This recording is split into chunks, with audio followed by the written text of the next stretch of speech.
दोस्तों नमस्कार। 9 अगस्त को विश्व आदिवासी दिवस है। हमारे साथ हैं कौशल्या घोटिया जी, जो कि पूर्व राज्य मंत्री हैं मध्य प्रदेश की, और हम आपका स्वागत करते हैं। लेकिन उससे पहले दो बात आपसे कहें कि आज ये आधारताल चौक पर बिरसा मुंडा जी की, शहीद बिरसा मुंडा जी की प्रतिमा लगी है। ना वहाँ पर लाइट है, ना वहाँ पर इस तरह की व्यवस्थाएं हैं कि लोग आदिवासी जो जन नायक हैं उनके बारे में जान सकें। एक अंधेरे में उनकी प्रतिमा खड़ी है। आपको क्या लगता है कि सरकार किस तरीके से आदिवासियों के बारे में विचार करती है? एक प्रतिमा के को देख के मुझे लगा। क्या है कि सरकार और प्रशासन आदिवासियों के किसी भी कार्यक्रम को कभी सीरियस नहीं लेती और बहुत हल्के में लेती है। और जब हम शांति समिति की बैठक में जाते हैं तो उनका मुद्दा वही रहता है, ईद और होली, दिवाली, नवरात्रि। और ये उनके एजेंडे में ही नहीं रहता कि जबकि विश्व आदिवासी दिवस पूरे देश में मनाया जाता है। ना कभी इस मामले पे कलेक्टर मीटिंग बुलाता। पिछले बार जब शांति समिति की मीटिंग हुई थी तो मैंने उनको फोर्सली ये बोला कि 9 जून को बिरसा मुंडा शहादत दिवस है और 24 जून को रानी दुर्गावती बलिदान दिवस है। और उसके बाद 14 अप्रैल को हमारे बाबा साहब का ये रहता। आज तक कभी प्रशासन ने इन मसलों को लेके कभी मीटिंग नहीं बुलाई। इतनी संस्थाएं यहाँ कार्यक्रम करती हैं और अपने खुद के साधन संसाधन से करती हैं। हमें प्रशासन से सिर्फ इतनी ज़रूरत रहती है कि आप साफ़ सफाई करा दो, चूना डलवा दो, लाइट की व्यवस्था करवा दो। और जैसे अन्य कार्यक्रमों में 5 रुपए की जगह 50 रुपए का कार्यक्रम कराते हो तो यहाँ 5 ही का करा दो। पर कभी भी सरकार ना इस मामले में सीरियस नहीं है। आज मैं सुबह से उद्यान प्रभारी को फ़ोन लगा रही हूँ, उसका सुबह से फ़ोन बंद है, मनीष तड़से का। और शनिवार इतवार हुआ तो आप समझ लीजिए किसी भी अधिकारी का फ़ोन उठाना ही नहीं।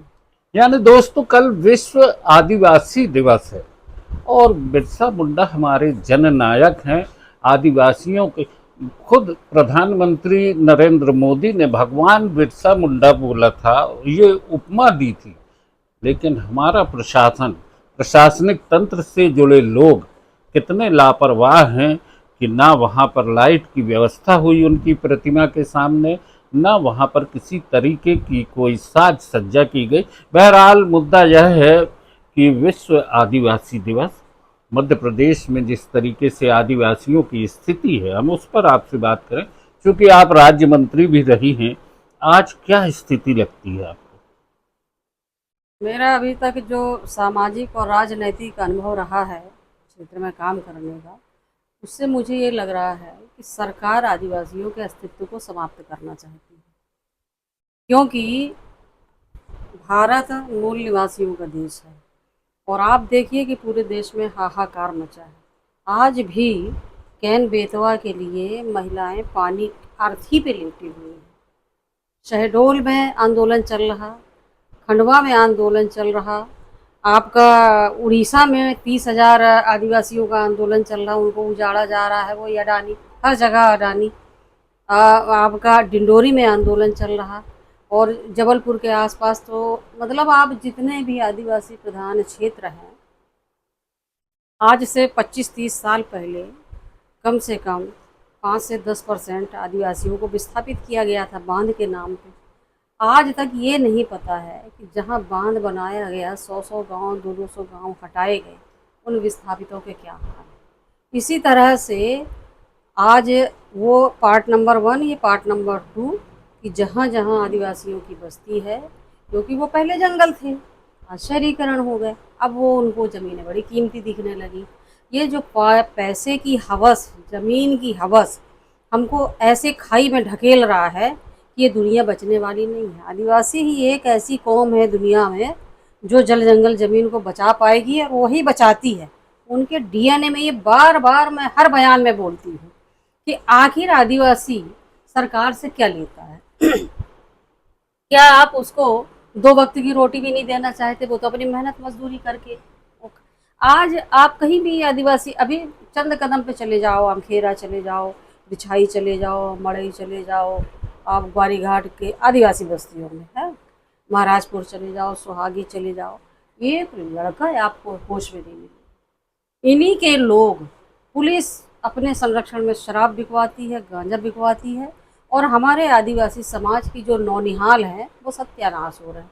मुझे तो ऐसा लग रहा है कि एक समय ऐसा ना है कि आदिवासी समाज में पुरुष ही ना बचे, क्योंकि जिस तरह से हमारे पुरुषों का खात्मा हो रहा है भाई 18, 16, 17 साल की उम्र में, और अगर नहीं पीते हैं तो उसे एन कैन प्रकार है। मतलब ये एक घोर चाल है, घोर षड्यंत्र है आदिवासियों के अस्तित्व को मिटाने का, क्योंकि पूरे देश में लगभग वही बसे हैं भाई, 85-15 का रेशो है।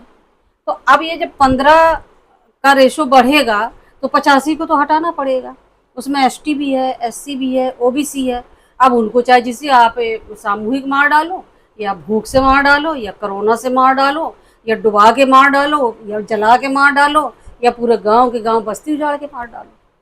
यानी आपका मानना है कि नशे का एक बड़ा, इतना बड़ा कारोबार है कि हम लोग आजकल अगर हमें शाम को मीटिंग करना रहती है तो हमारी हिम्मत नहीं पड़ती। 5 बजे के बाद तो हम किसी बस्ती में नहीं जा पाते। इस कदर कच्ची शराब, पक्की शराब, कच्ची शराब भी उतने चलन में है, और जानबूझ के सरकार आदिवासियों के बस्ती के सामने आजू बाजू 25-50 मीटर की दूरी पे आदिवासी बस्तियों के बाजू में शराब की दुकान खुलवाती तो आप है। लोग मिलके संगठित होके इसका विरोध क्यों नहीं करते? कितना विरोध करते हैं हम लोग, कितना विरोध करते हैं। माने गांव की शराब की दुकान हमारी, तो उनसे कलेक्टर वो साउथ इंडियन आए थे, क्या नाम था उनका, इलैया राजा। इलैया राजा, तो सब मैं डायरेक्ट भिड़ी थी।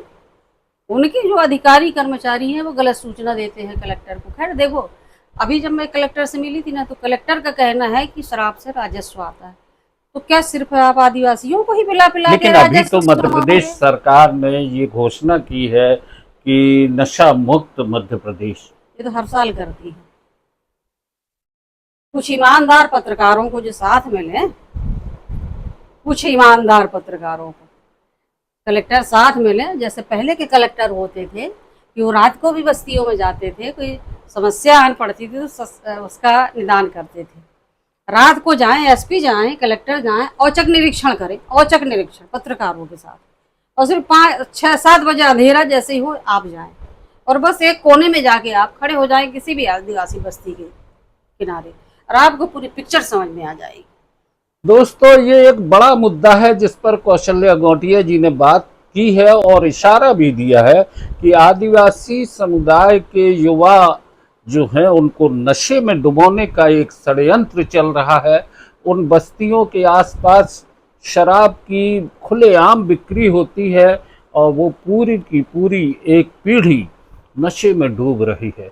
विश्व आदिवासी दिवस पर इस विषय पर चिंतन करने की भी जरूरत है और आदिवासी समुदाय को नशा मुक्त करने के लिए एक जागरूक पहल की जरूरत है। आप सभी को विश्व आदिवासी दिवस की बहुत सारी शुभकामनाएं। और कौशल्या जी, आपने चर्चा की, बहुत बहुत धन्यवाद।